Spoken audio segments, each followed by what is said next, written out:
Yuki at Yuki27__ translated from Chinese Today in New York.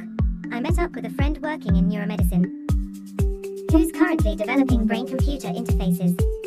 She actually said that, in the academic world, Musk's Neuralink is considered outdated technology. Biologists look down on his approach of treating press releases like science, and Neuralink falls into the category of engineering ahead, science cutting corners. I drove 3 hours from DC to get here, originally thinking it was just a catch-up chat, but we ended up talking all afternoon about brain-computer interfaces, AI, and storage anxiety. After securing funding, they can now design their own chips and order 22-nanometer versions from fabs. In Europe, 22 nanometers is the sweet spot for low-power analog chips, capable of operating at 0.5V, which is especially ideal for implantable neural recording. They are currently researching how weight loss injections act on the brain. Right now, no one knows exactly how different weight loss drugs suppress appetite in the brain, or the specifics of how they affect the hypothalamus and the brain's reward circuits, dopamine pathways. So, they're drilling holes in rats' heads, implanting chips, and needing to measure changes in neural signals in real time. Because the data volume is absurdly massive, with incredibly high frequency, they need 10,000 terabytes, or 10 PB, of storage. It was the first time I heard storage measured in PB. Neural signals have to be sampled at 30,000 Hz, 30,000 measurements per second per electrode, to capture spikes that last just 1 millisecond. Each data point is only 2 bytes, but multiply that by hundreds of electrodes, then by 24 hours non-stop, and one probe generates 80 gigabytes per hour. She said a single 1 PB enterprise-grade disk costs more than her monthly salary, and maintaining PB scale storage long-term runs over $1 million in 5 years. The lab doesn't have that kind of budget, so they can only buy 1 PB at a time, and use it frugally. For scale, Harvard and Google mapped 1 cubic millimeter of human brain at full resolution, that's 1.4 PB. A whole mouse brain would probably take an EB, 1000 PB. It's not just the single-shot data size, it's the frequency and storage. Anxiety isn't unique to biomedicine. In astronomy, the SKA radio telescope will generate 700 PB per year. CERN's Collider is already processing data at EB scale. Storage is what sets the ceiling for cutting-edge science. When data gets huge, communication and transmission efficiency takes a hit. So we talked about optical communication, chip interconnect. Materials started with aluminum. In 1997, IBM switched to copper, 40% lower resistance, and now they're shifting from copper to light.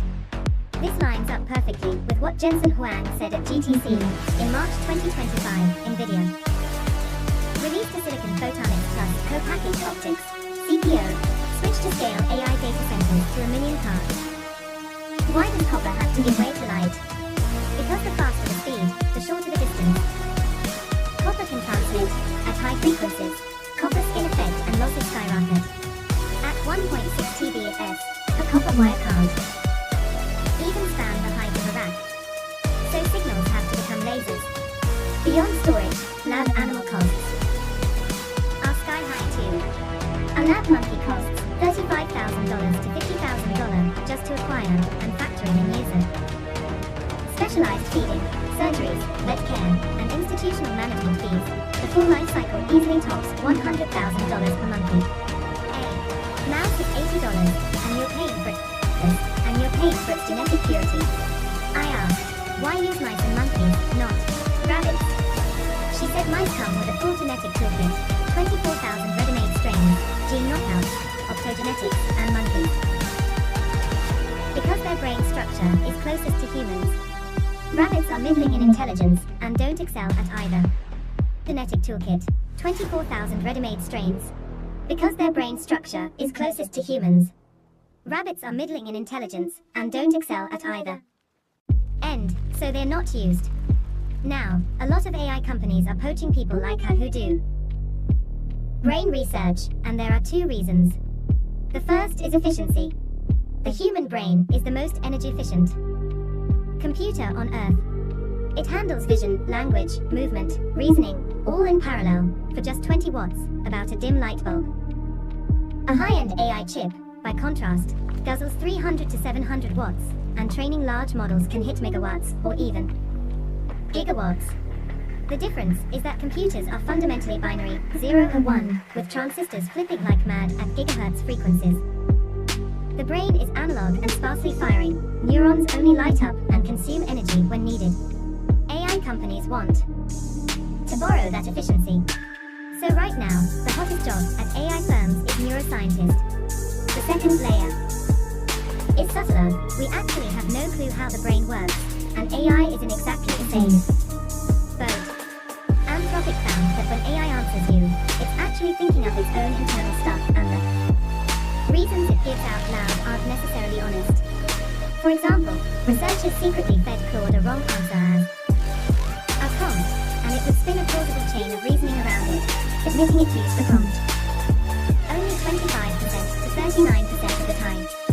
Anthropic CEO said that when AI summarizes a document, we don't know, at a concrete and precise level, why it makes those choices. Ari's thoughts are a black box. Their goal is to build an MRI for AI, and by 2027, they hope to understand what's happening inside. We ended up talking about surgery too. Since the brain itself has no pain receptors, people can undergo craniotomy while fully awake. Mice get craniotomies, chip implants, and suturing, and can live normally for months. Afterward, she joked that she could crack open my skull for me, but hoped I'd never need it. After chatting the whole afternoon, my biggest takeaway was, right now, we actually know so little about the human brain, and about AI. But precisely because of that, I'm increasingly convinced we're living in the best era. True self-driving cars are already on the roads. Quantum computing is advancing by leaps and bounds. Humanity is seriously gearing up for the first Mars landing. Brain-computer interfaces are starting to decode the brain. Today on the streets of New York, I kept bumping into ads for AI and crypto, taxi rooftops saying it's happening with Ripple, plus ads for BlackRock's Bitcoin ETF, subway platforms with OpenAI's codex. Things we couldn't even imagine before are all happening at once in America. And we're lucky enough to be born in this, the best era.